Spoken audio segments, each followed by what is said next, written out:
Welcome to State of Tech, Synchron's innovation podcast. Synchron is a leading global digital transformation consulting firm focused on financial services and big technology organizations. Our State of Tech podcast hosts subject matter experts and business leaders as they explore emerging technologies, industry insights, innovation trends, and more. Let's dive into today's episode. Welcome to Synchron's State of Tech podcast. I'm Randall Jensen, Synchron's head of communications, and today's episode is in recognition of International Women's Day. Time to reflect on progress, the challenges that remain, and how we can all play a role in moving equality forward. I'm very pleased to be joined with two remarkable women and colleagues, Stacy Brusa, Senior Director of HR, and Camille Labat, head of our Montreal Delivery Center. Stacy, Camille, thank you very much for joining me. Thank you so much, Randall. Happy to be here. Thanks, Randall. And to get us started, Stacy, could you walk us through this year's theme? This year's theme is for all women and girls, rights, equality, and empowerment. And that theme is about addressing the systemic barriers and biases that women face, both in personal and professional spheres. So those are a lot of the things that we're going to be discussing today. To kick it off, I want to ask you both a question. When you think about accelerating action in the workplace, what comes to mind? I think in terms of accelerating action, it's important to recognize the progress that we've made, but it's important not to celebrate too early and to keep that conscious effort towards achieving equality. But we can't move away from it without keeping our focus on the matter. Yeah, I completely agree with Camille. There are small actions that actually lead to bigger impact. And I think a lot of companies make the mistake of going in and just trying to change everything all at the same time. And you have to chip away at it. To Camille's point, you also have to maintain the focus. So whether you're initiating employee resource groups or creating allyship, or you're celebrating things like International Women's Day, you have to be all in and you have to be committed. And you have to really demonstrate to your employees and then outwardly to the people that we want to attract into the organization that we have that commitment. Workplace cultures have changed significantly over the years, but progress hasn't always been linear. From an HR perspective, what are some of the biggest shifts you've seen in terms of workplace culture, leadership, and opportunities for women? I don't think I've actually seen a really big shift, I'll be perfectly honest. And again, I mentioned earlier this idea of small changes lead to bigger changes and bigger impacts. Some of the things that I'm seeing that I think are really positive are things like the surge of employee resource groups and creating more communities of women in the workplace, like WITI and NC WIT and Women in Engineering. There's a lot of really great programs that we're starting to see where girls are getting more exposure to what it means to be in a STEM field. And it gives us a better pool of resources to really work with, doing things like hackathons, hosting events at the local universities. I know, Camille, you're working with a lot of really great startup organizations. I echo you when you say I haven't seen a lot of big shifts. We're seeing some smaller initiatives that I'm sure that will carry a lot of weight in the long run. And we can't stop that continuous focus on those efforts. Change is slow. It takes time. It takes effort. But it's just not the responsibility of one organization. It's the responsibility of an entire ecosystem and partnering with other organizations to help breaking it down in smaller pieces so that we can actually achieve an impact. So for Synchron, I think we can really be proud of the SEED program that we've had. We are actually building a junior program that is tailored for women in fintech, which again is a group that is not represented traditionally in this space. Taking the time to look for that talent, because that talent exists. If we take the time to look for that talent, it's there. And it's just tremendous when we have clients come to the office and say, wow, it's so refreshing to see such a diverse team in your office. And I just had it today. We had a presentation to our clients, and they were so refreshed by our juniors, by that diversity specifically. So it takes time, it takes energy, it takes focus, it takes a village. I mean, and on that, I was raised by two strong women. I've always considered myself an ally, but also at the same time, we don't see things the same way women do in tech, especially. What are some things that men can do to try to help? It's really interesting, Randall. I'm sure that you've probably never been asked, how do you balance your work life and your family with your job?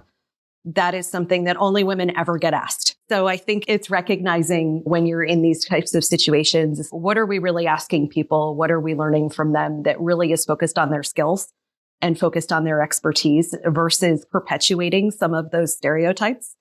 We do a lot of work on unconscious bias. I did a session recently where the majority of the group was male. And one of them asked me, Stacy, I've been in a situation where I saw that the same woman was being talked over in a meeting. What do I do? And I was so happy that he asked me that. It was really impressive that he thought of, I can actually be part of the solution moving forward. And I gave him some advice how to insert himself into the situation and say, hey, Stacy was making a really great point. I would love for her to be able to finish what she was saying. It's not threatening to the other person, but it is paying attention to things like microaggressions. It's paying attention and being mindful and checking into your own biases around, am I treating certain people differently? Whether it's women, whether it's people from different races or different socioeconomic backgrounds. And I think we have to constantly check in with, are we really focused on their attributes of their work and their skills and not so focused on what they're wearing and what they look like? We're really pre-programmed to focus on those biases. So I think allyship is really important and speaking up when no one else will. Especially when it's more male dominated and you're not having that reinforcement. So Camille, what have you learned about leadership, as a woman in a senior role? I think to me, a good leader is someone who can recognize that the power is in the room, making sure that you're giving space to others and that you're able to really hear the right information is being communicated to you. Because as a leader, you have a responsibility to the group that you lead, and you need to make sure you're representing them authentically. Authentic for me is always trying to put your best foot forward and being that advocate for the others when you need to. And how do you think companies can create more opportunities for future female leaders? Creating more opportunities for women is making sure that you are operating in a safe environment and you're creating a safe environment and talking about the right issues and finding solutions that are flexible and adaptable to the person's reality. There is that. And then also creating opportunities for women in the workplace happens at every step of the career, at the junior level, at the mid-year level, senior level. We're onboarding a lot of juniors. So it's important that we're creating opportunities for them to become the leaders of tomorrow. It cannot happen organically. We need continuous effort because globally, I think there's still a lot more work to be done for groups of the minorities to be represented. We can't solve that without continuous effort and intention. That's a great answer and also leads very well into my next question. Career growth doesn't happen in isolation. Many of us had mentors or advocates helped us open doors, offer guidance, and create opportunities. Have you had a mentor or leader who has helped you feel empowered?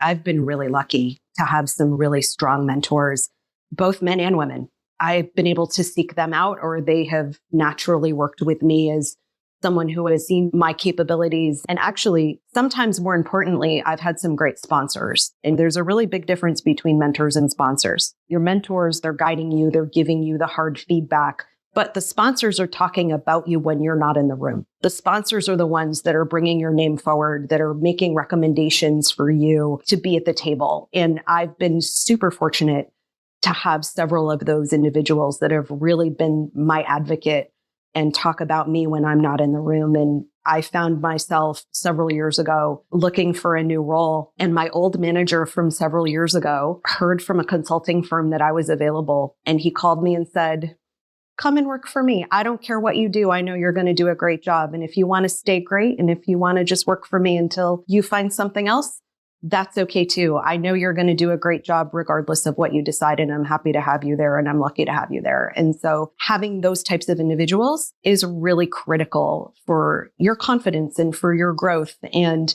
I try paying it forward as I can to the people that I coach and mentor and sponsor. It's so hard to find someone who can do that, I think, and very special when you do. I'll pass that to you, Camille. So, what do you think makes an effective mentor or advocate in today's workplace?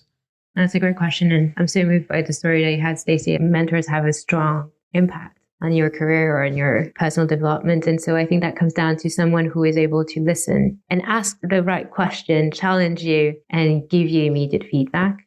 It doesn't have to be someone who has had that experience before you. It could be someone who is at the same level as you, but in a different role. It really comes down to, are you able to listen, to share, and to connect? How can companies create an environment supporting progress as part of everyday culture?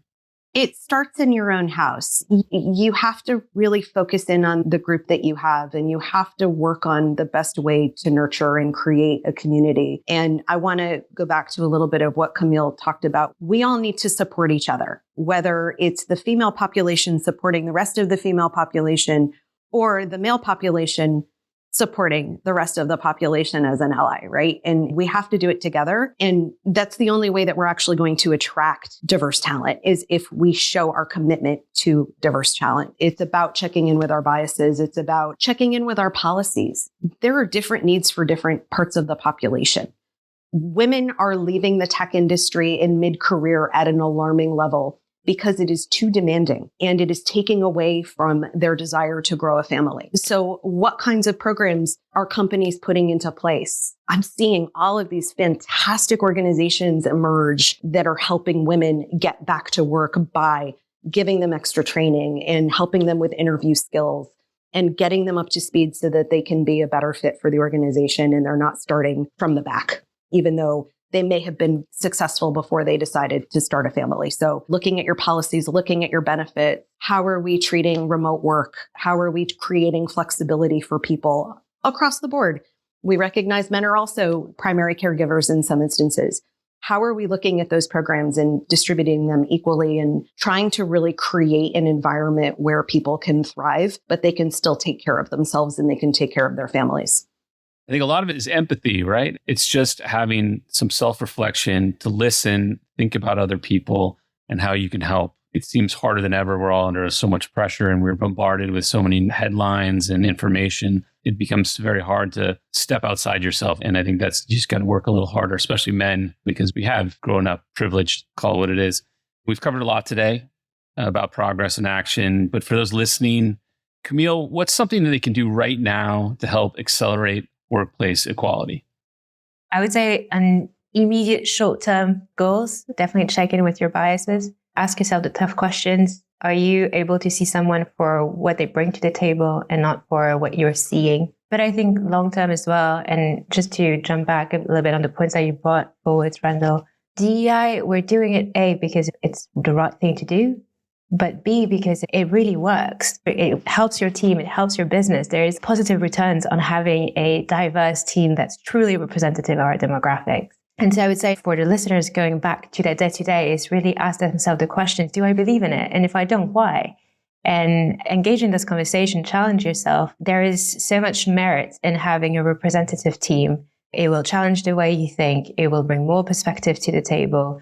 And therefore, you'll have more productive problem solving. When we're in tech and we're in consulting, what we're doing is building long-lasting solutions for our clients. That means we need to think about the user. We need to think about who's using the solutions, and we need to make sure that they are adapted. We can't answer that question if we have the same person building that solution over and over.